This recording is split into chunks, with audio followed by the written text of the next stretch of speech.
मरे घर पनिया पिलाई दी है जान गे, कफन ओढ़ाई दी है टूटत ही जब प्राण गे।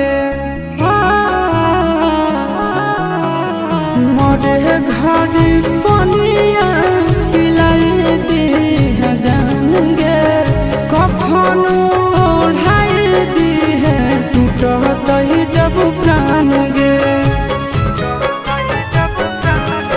हगे हमारा से तोरा जाती प्यार होता भेंट सक छात कर लगे। हगे सोनाया गावा हो भरती पा